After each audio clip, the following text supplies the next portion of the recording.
Hey guys, my name is Ayush Karan and welcome to our channel Current Classes। तो as you know that sir हमारा exercise 5.2 चल रहा था और हम लोगों ने क्वेश्चन नंबर 16 तक कंप्लीट कर चुके हैं, जो कि आई थिंक 5.2 का आपका 4 पार्ट हो चुका है। सर ये रहा 5.4 का फोर्थ पार्ट, जो कि 5.4 का अंतिम पार्ट होने वाला है। कहने का मतलब इस पार्ट में हम लोग अपने एक्सरसाइज 5.2 जो चल रहा था उसको ख़त्म कर लेंगे और नेक्स्ट वीडियो जब भी आएगा वो एक्सरसाइज 5.3 के ऊपर होगा।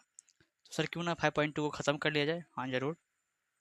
तो क्वेश्चन पढ़ना स्टार्ट करते हैं और सॉल्व करना भी स्टार्ट करते हैं, ठीक है सर। हाँ, तो सर 17 नंबर क्वेश्चन ये लिखा हुआ है कि find the 20th term from the last term of the AP. इतना आपको एक एपी दे रखा है जो कि आपके सामने आपको दिख रहा होगा। सर हमें एपी दिख रहा है, ठीक है। अब बोल रहा है कि सर इस एपी का 20th टर्म फाइंड करना है, लेकिन शुरू से नहीं, लास्ट से। नॉर्मली क्वेश्चन में क्या करते हैं हम लोग, जब भी कुछ बोलता है कि हाँ 15 टर्म फाइंड करो, 16 टर्म फाइंड करो, कुछ भी बोलता है तो शुरू से लेके 16 टर्म फाइंड कर लेते हैं। बट इस क्वेश्चन में ऐसा बोला जा रहा है कि आपको 20 टर्म फाइंड करना है, 20 टर्म, बट लास्ट से। सर लास्ट से इधर आना है, तब 20 टर्म फाइंड करने का है। अगर हम एपी को ऐसा लिख लें, हमारा सोल्यूशन सर यहाँ से स्टार्ट हो गया। आप लोग क्वेश्चन समझ के होंगे क्योंकि कि क्वेश्चन ऐसा है कि 20 टर्म फाइंड करना है बट लास्ट से फाइंड करने का है। ये शुरू हुआ एपी का और ये लास्ट हुआ एपी का। तो यहाँ से लेके 18th, सॉरी, आपका 20th टर्म क्या होगा, यहाँ से लेके वो हमको बताना है कौन सा नंबर 20th टर्म होगा, ठीक है सर। हाँ, तो हम क्या रीराइट कर सकते हैं, किसको सर, एपी को। तो एपी को आप रीराइट करिएगा, दोबारा करिएगा, ऐसे बोल सकते हैं, रिवर्स कीजिएगा तो कुछ ऐसा आ जाएगा। अभी हम ऐसा लिखा हुआ तो एपी को उलट देते हैं, ऐसा लिख देते हैं 253 comma dot dot dot dot dot dot comma 13,8,3, ठीक है। ऐसा कुछ हो गया। सर हमने क्या किया, हमने कुछ नहीं किया, बस हमने एपी को क्या किया, दोबारा लिखा। दोबारा कैसे लिखा, तो उसे उल्टा करके लिखा। बात बरोबर है। अभी हमें 20 टर्म फाइंड करना था लास्ट से यहाँ तक, हमने अब उल्टा लिख दिया, तो अब यहाँ से यहाँ तक फाइंड करेंगे 20 टर्म, ठीक है सर। कुछ चेंज हुआ सर, कुछ चेंज नहीं हुआ, हमने थोड़ा दिमाग लगा लिया उसे, ठीक है। आप ये बताएं इसके अनुसार से ए क्या है। इसके अनुसार से ए हमारा फर्स्ट टर्म होता है, जो कि सर ये है 253। हमारा जो नया एपी बना है सर उसके हिसाब से ए कितना है सर, 253 है। आई थिंक बात समझ में आ रही है सर। अब डी कितना है सर, डी निकालने का एक तरीका होता है जो हमें बचपन से पता है। वो क्या है कि हम आगे वाले टर्म में से पीछे वाले टर्म को माइनस कर देते हैं। तो सर ये ऐसा मान लेते हैं, ये आगे वाला टर्म है और इससे पीछे वाला टर्म ये है। तो अगर 8 में से हम 13 को माइनस कर देंगे तो हमको क्या डी मिल जाएगा, जरूर मिल जाएगा। तो आप 8 में से 13 को घटाओगे तो सर -5 आएगा। कितना आएगा सर, -5 आएगा। तो ए इतना हो गया, डी इतना हो गया। अब आप ये देखें कि आपको फाइंड क्या करने का है सर, हमको A20 फाइंड करने का है। A20 क्या होगा वो फाइंड करने का है, मेन मुद्दा उसी के ऊपर है। A20th टर्म क्या होगा सर, n कितना है, n20 है। कैसे समझे सर आप कि n20 है, ऐसे समझें कि A20 फाइंड करने का है और ये n है, तो ये n की वैल्यू 20 है। आप यहाँ भी देख के समझ सकते हो, 20th टर्म फाइंड करने का, तो n आपको दे रखा है, वो 20th टर्म क्या होगा, A20 क्या होगा वो पूछ रहा है। तो आपको पता है सर कि an का फॉर्मूला होता है a जोड़ n-1 into D. I think बात समझ में आ रही है। और ए एन क्या है सर, ए एन हमारा, ए एन तो निकालना है। ए एन क्या है, एन क्या जगह 20, A20 निकालने का है।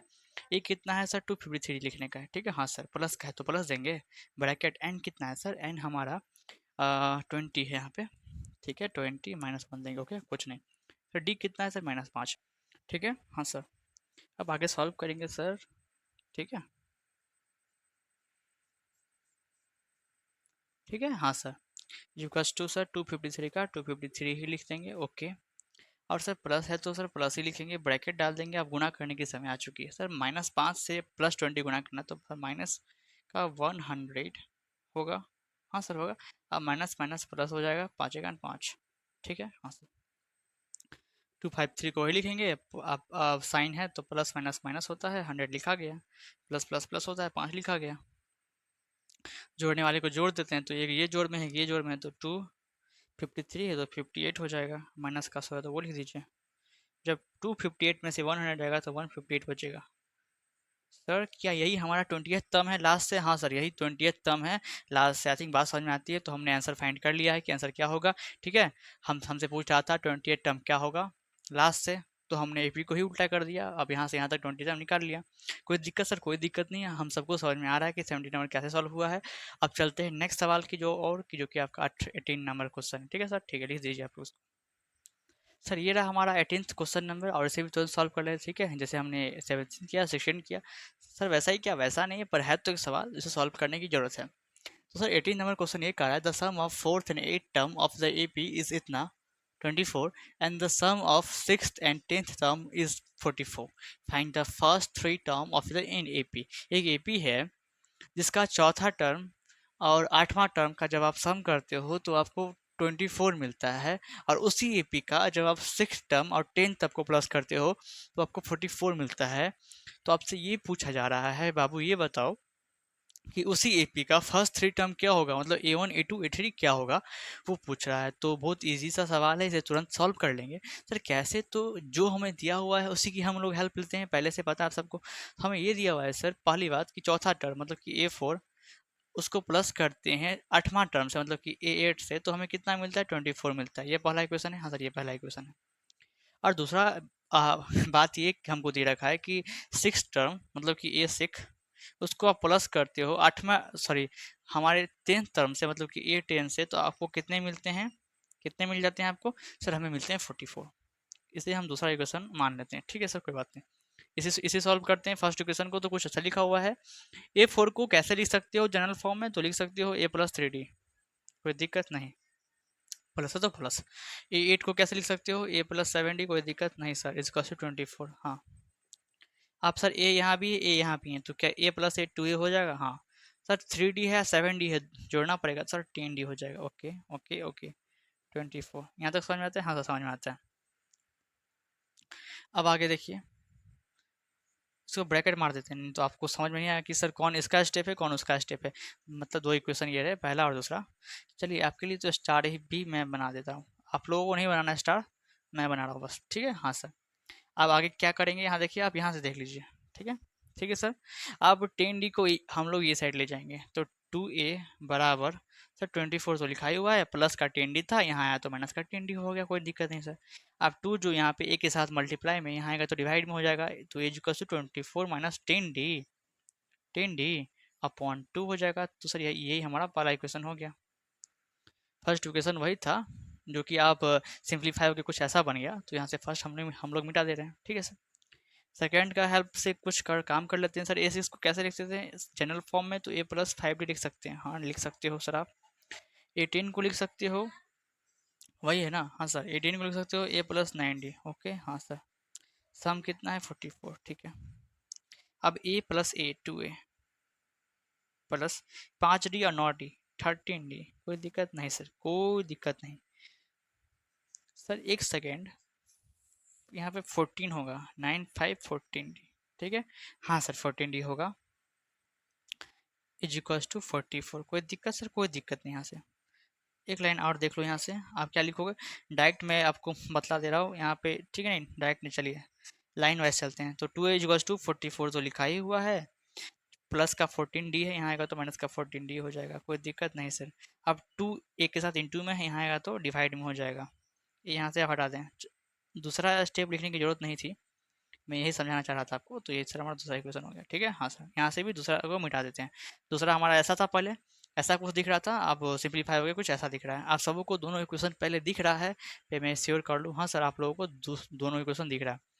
अब क्या करेंगे, अब अब ये करेंगे कि दोनों इक्वेशन के हेल्प से लिखेंगे from equation first and second. दोनों इक्वेशन के हेल्प से हम लोग ये निकाल रहे हैं, आप लोग देख रहे हो फर्स्ट इक्वेशन में ए का वैल्यू दिया गया है, और सर सेकेंड में भी ए का वैल्यू दिया गया है। तो आपको पता है ए क्या होता है, हाँ सर पता है फर्स्ट टर्म होता है। आपको पता है सेम एपी है, हाँ सर एपी तो वही है, तो मतलब ए भी सेम होगा, हाँ सर ए भी सेम होगा। अगर ए सेम है तो ए का वैल्यू भी तो आपस में सेम होगा, हाँ सर तो होगा ही। तो क्या इतना इक्वल्स टू इतना लिख सकते हैं, हाँ सर लिख सकते हो। तो क्या लिखा हुआ है 24 minus 10D upon 2 is equals to 44 minus 14D, 44 minus 14D upon 2, ठीक है। ऐसा कुछ है, हाँ सर ऐसा कुछ है। यहाँ पे 2 डिवाइड में है, अगर ये साइड लिया जाएगा तो इनटू में हो जाएगा, फिर 2 से 2 कट जाएगा, तो इससे अच्छा आप यहीं से 2 से 2 काट दो, ठीक है सर। अब क्या बचा 24 माइनस 10D बचा, यहाँ बचा सर 44 माइनस 14 का D, ओके हाँ सर। चलिए -10D को इसी साइड छोड़ दे रहे हैं, यहाँ भी माइनस का 14D, यहाँ आएगा तो प्लस का 14D हो जाएगा, ओके। सर 44 तो कांस्टेंट बेचारा अकेला ही रहेगा, और प्लस का 24 यहाँ आएगा, माइनस का 24 हो जाएगा, कोई दिक्कत नहीं सर। जब प्लस 10D में से प्लस 14D जाएगा तो प्लस का 4D बचेगा इजिकल्स टू, यहाँ पे करोगे माइनस तो 4 4 इधर कट के 20 कितना आएगा 20 आएगा सर, ठीक है। सर इसीलिए डी क्या हो गया सर 20 तो है ही, यहाँ पे 4 यहाँ पे आपको इंटू में है, यहाँ पे डिवाइडिंग हो गया, आप 4 से 5 टाइम्स में कट जाएगा, ठीक है। हाँ सर कट गया। इसका मतलब क्या समझ रहे हो तुम, डी की वैल्यू कितनी आ गई 5 आ गई, ठीक है सर। डी की वैल्यू कितनी आ गई 5 आ गई, दिख रहा है, हाँ सर दिख रहा है। हमें डी की वैल्यू मालूम हो गया है तो हम डी की वैल्यू साइड में, क्योंकि मैं अब रब करने वाला हूँ, डी की वैल्यू मैंने लिख लिया यहाँ पे, ठीक है ओके सर, कोई दिक्कत नहीं, आपने लिख लिया कोई दिक्कत नहीं। अब मैं रब करने वाला हूँ तो आप लोग यहाँ तक पढ़े लिखें। अब डी की वैल्यू आप चाहे तो इक्वेशन फर्स्ट में पुट कर लो, चाहे तो इक्वेशन सेकंड में पुट कर लो, वहाँ से ए की वैल्यू निकाल लो। सर आप ये बात बताइए कि आप ए और डी की वैल्यू निकलवा क्यों रहे हैं। ए और डी की वैल्यू सर हम इसीलिए निकलवा रहे हैं बच्चों, क्योंकि जब आपको बोले कि एपी का कोई भी टर्म फाइंड करने के लिए उसकी ए और डी लगता ही लगता है, इसलिए यहाँ पे ए और डी निकाला गया है। आई थिंक बात समझ में आ रही है, हाँ सर ठीक है। तो फिर से उतना लिखने के बाद फिर से लिखिएगा, putting the value of D in equation first. चलिए फर्स्ट में पुट कर लेते हैं, क्या लिखा हुआ ए इक्वल्स टू 24 माइनस 10d/2, ऐसा कुछ लिखा है, हाँ सर ऐसा ही कुछ लिखा है। 24 माइनस 10 इंटू सर डी कितना है सर, डी 5 है, ओके, बटे 2। सर 24 माइनस 10 इंटू 5 50/2, तो माइनस का 26/2, काटिएगा तो माइनस का 13 आएगा। तो क्या सर ये हमारा माइनस का 13 है, हाँ सर ये हमारा कितना निकल के आ गया सर, माइनस का 13। सर इसी भी लिख रहे हो साइड में, हाँ क्योंकि मैं दोबारा रब करने वाला हूँ, ठीक है सर कोई बात नहीं, रब कर दो। अब क्या करना है, आप जो पूछ रहा है वो निकालना है, एपी का 3 आगे वाला टर्म निकालना है, ठीक है सर वो भी निकाल लेंगे। अब वो भी निकाल लेंगे, ए और डी जब निकल गया तो अब मैं पूरा रब कर देता हूँ, क्योंकि मेन काम तो मेरा हो गया। सर क्या था मेन काम, ए और डी निकालने का था, क्योंकि आराम से हमने निकाला, आप लोग देख ही रहे हो कितना आराम से हुआ। सर आराम से नहीं हुआ, लेकिन दो एक दो पे जरूर भर रहा है हम सबका, इतना लंबा लंबा, ठीक है सर कोई बात नहीं। अब सर ए फर्स्ट क्या होता है, ए ही होता है, जो कि वैल्यू कितना है -13, ओके। सर ए टू क्या होता है सर, जनरल फॉर्म लिख रहे हैं सबका हम, ए टू होता है ए प्लस डी, ए कितना है -13, डी कितना है 5, कितना हो गया सर 8, वो भी माइनस का, ठीक है सर। ए थ्री निकालना है क्या, हाँ सर निकालना तो है, कितना होता है ए प्लस 2d होता है जनरल फॉर्म, ए है माइनस का 13 जोड़ 2 गुने 5, क्योंकि डी 5 था, 13 जोड़ 5 दूनी 10, सॉल्व करोगे तो -3 आएगा, ठीक है दिख रहा है, हाँ सर दिख रहा है। तो क्या सर ये ए बी का 3 टर्म हमने फर्स्ट 3 टर्म निकाल लिया, ए 1 ए 2 और ए 3, हाँ सर निकाल लिया।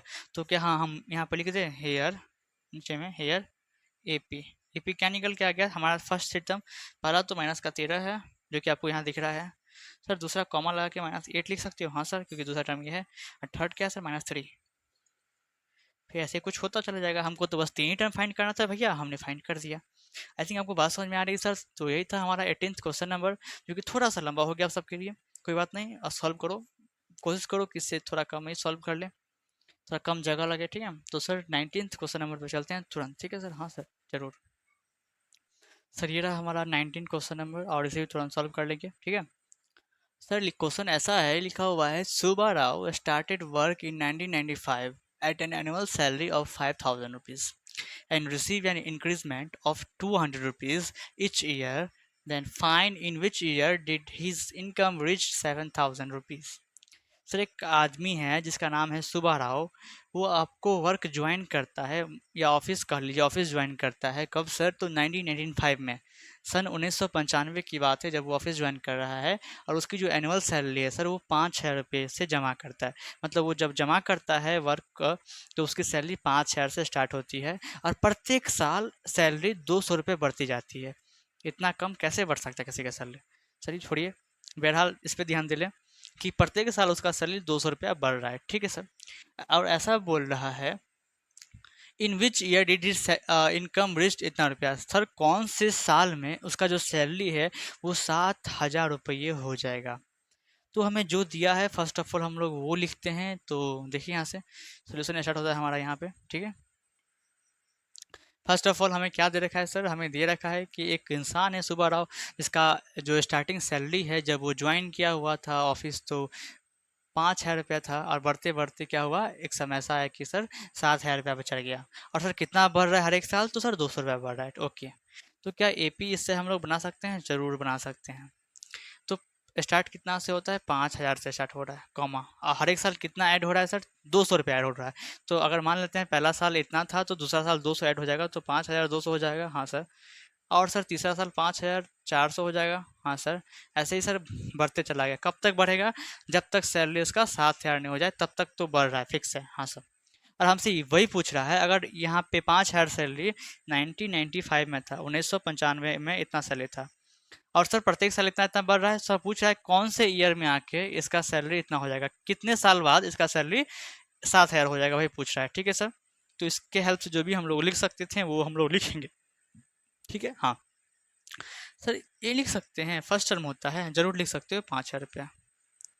सर डी लिख सकते हैं, जरूर बाबू। A2 - A1 होता है, तो A2 ये रहा, A1 ये रहा। तो 5200 में से जब आप 5,000 को घटाओगे तो आपको आराम से 2 शून्य आएगा, जरूर। अब क्या लिख सकते हो, अंतिम टर्म दिया हुआ, ऐसे मान लेते कोई एन सा टर्म है, एन है कितना सर, 7,000 रुपीज़ है। क्या निकालने का है? एन निकालने का है। सर आप समझते कैसे हो कि एन निकालने का है? ऐसे समझते हैं कि पूछ रहा है कौन से ईयर में इसका सैलरी इतना हो जाएगा। तो ये एन कोई एन सा टर्म ये है, पर ये कौन से साल में होगा, यहाँ से कितने साल बाद यहाँ पे सैलरी उसकी 7,000 रुपये हो जाएगी।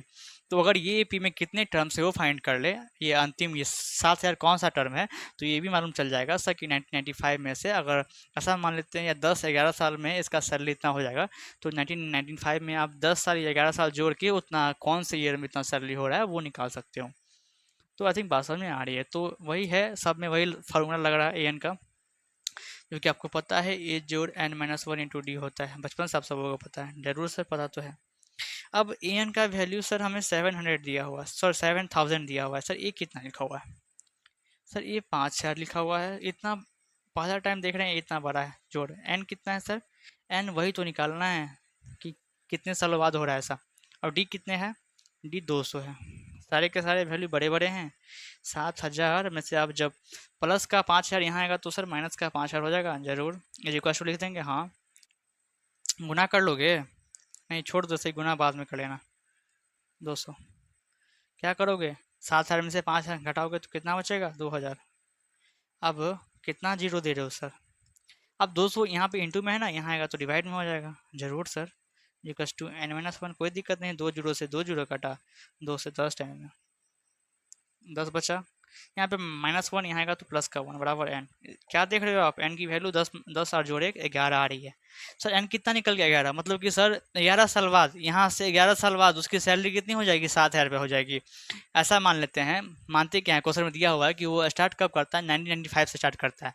कब स्टार्ट करता है सर जॉब, तो 1995 से स्टार्ट करता है, और हम लोगों ने निकाल लिया 11 साल बाद उसकी सैलरी 7,000 रुपये हो जाएगी। तो उसमें अगर 11 हम लोग जोड़ भी दें तो 6 10 का जोड़ करें तो इधर 2, सर 2006 कितना सर, तो सर 2006, मतलब कि सब 2006 में, 2006 में उसकी सैलरी 7,000 रुपये हो जाएगी। बहरहाल आपके बुक में आंसर 11 दिया हुआ है। 11 इसलिए दिया हुआ है कि पूछ रहा था सर कौन से साल में जाके उसकी सैलरी इतनी हो जाएगी, तो 2006 में हो जाएगी, वो तो फिक्स है, आप लोग आंसर में लिख सकते हो। पर कितने साल बाद, तो वो ये दर्शाता है कि 11 साल बाद हो गए, तो इसलिए वो आंसर लिखा हुआ है। तो आई थिंक बात समझ में आपको आ रही होगी। और ये सर हमारा सवाल भी सॉल्व हो चुका है, तो क्यों ना हम सर 20th क्वेश्चन की ओर चले, 20वां हमारा सवाल उस पर चले। ठीक है सर, जरूर। सर ये रहा हमारा क्वेश्चन नंबर 20, और इसे भी तुरंत सॉल्व कर लेते हैं। ये एक्सरसाइज का अंतिम क्वेश्चन नंबर है, ठीक है। हाँ सर। तो कुछ ऐसा लिखा हुआ है क्वेश्चन में कि Ramkali save 5 rupees in the first week of a year and then increase her weekly saving by 1.75 rupees in if in the nth week her weekly saving become 20 rupees 75 पैसे, तो फाइंड एंड। कुछ बात ऐसा दिया हुआ, एक लड़की है रामकली नाम की, जो कि उसका ईयर का जो फर्स्ट वीक है उसका सेविंग, फर्स्ट वीक का सेविंग 5 रुपये है, और उसका सेविंग बढ़ते जाता है। सर कितने बढ़ते जाता है, हर एक वीक उसका सेविंग जो है वो 1 रुपये 75 पैसे बढ़ते जा रहा है। तो सर एक वीक आता है जिसमें उसकी सेविंग कुछ इतनी हो जाती है, तो पूछ रहा है कौन से वीक में जाके इसकी सेविंग इतनी हो जाएगी। तो इससे हम लोग एपी बना सकते हैं, जरूर सर, जरूर बना सकते हैं। क्या होगा, तो एपी कुछ ऐसा बनेगा क्योंकि इसकी सेविंग 5 रुपये से स्टार्ट हो रही है, तो हमारा एपी भी 5 से स्टार्ट होगा और बढ़ते चला जाएगा। सर कितना? तो 1.75 से बढ़ते चले जाता है। तो फर्स्ट वीक में 5 रुपये अगर सेव करती है, तो सेकेंड में कितना करेगी? तो 5 में इतना ऐड कर देंगे तो वो उतना करेगी, मतलब 6.75 करेगी। हाँ सर। तो थर्ड वीक में कितना करेगी? इसमें फिर से 1.75 जोड़ देंगे तो 8.50 करेगी। ठीक है सर, जीरो लिखाता नहीं है वैसे, तो मत लिखिए। ऐसा ही करते करते सेविंग उसका 20 रुपये 75 पैसे तक जाता है। तो वही पूछ रहा है सर, इतनी सेविंग मतलब कि ये फर्स्ट वीक का सेविंग है, सेकेंड वीक का, थर्ड वीक का, तो ये nth वीक का सेविंग है, तो सर ये इस पे एन की वैल्यू क्या होगी? वही ना, ठीक ना? हाँ सर।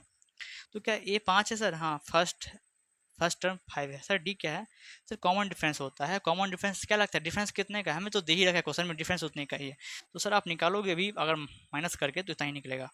ए एन क्या है सर? कोई nth टर्म कोई nth वीक में इतना हो जाता है, तो ए एन कितना है? 20.75।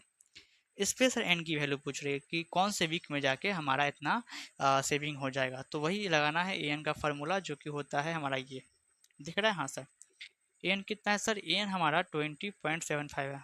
ठीक है। ए कितना है सर? ए हमारा 5 है, एन निकालने का है। और डी कितना है सर? 1.75 है। अब क्या करो, 20.75 को ऐसे ही छोड़ दो, इंटू में इसको डिवाइड में ले आओ, बाकी का भी ऐसे ही छोड़ दो, कोई दिक्कत वाली बात है नहीं। ठीक है सर। हाँ, एक सेकेंड सर, एक चीज़ आप शायद भूल रहे हो कि इसमें आप क्या करो, तो पहले तो माइनस कर दो, ठीक है ना? तो 20.75 में से आप -5 को माइनस कर दो, और एक ही साथ ये इंटू में से इसको डिवाइड में ले आओ 1.75। कोई दिक्कत नहीं सर, कोई हमने स्टेप थोड़ा सा कम कर दिया क्योंकि आप 10th में आ गए हो, तो ऐसे तो कर सकते हो। अगर 20.75 में से 5 जाएगा तो 15.75 बचेगा, कोई दिक्कत नहीं सर। अपॉन में 1.75 रहेगा ही, n-1 लिख लो, ठीक है। अब आगे यहाँ से हम लोग सॉल्व करेंगे कि सर पॉइंट से यहाँ भी 2 अंक के बाद पॉइंट है और नीचे में भी 2 अंक के बाद पॉइंट है, तो पॉइंट से पॉइंट कट गया, क्या लिखाएगा? 1575 लिखाएगा अपॉन 175 लिखाएगा, इजिकल्स टू n-1। अगर आप इससे इसको काटोगे तो सर 9 टाइम्स में कट जाएगा, ठीक है। और सर यहाँ पे माइनस का 1 यहाँ पे अगर प्लस का 1 हो जाएगा, इजिकल्स टू n। तो इसके साथ सर n की वैल्यू कितनी आ रही है? 9 जोड़ 1 10 सर। तो मतलब कि 10वां वीक में, 10th वीक में उसकी सेविंग इतनी हो जाएगी। आई थिंक वास्तव में आपको आ रही है? हाँ सर आ रही है। तो एन निकालने का था, हमने एन निकाल लिया। तो सर इसी के साथ हमारा एक्सरसाइज 5.2 खत्म हो जाता है। और आशा करते हैं सारे के सारे क्वेश्चन 1 से लेकर 20 तक सारे के सारे समझ में आएंगे आपको। और अलविदा लेने का समय तो वैसे हो ही गया है, तो आप लोग नोट्स बनाते रहें, रिविजन करते रहें, मैथ्स के क्वेश्चन लगाते रहें, और क्या कहें हम। तो इसी के साथ take care and bye bye.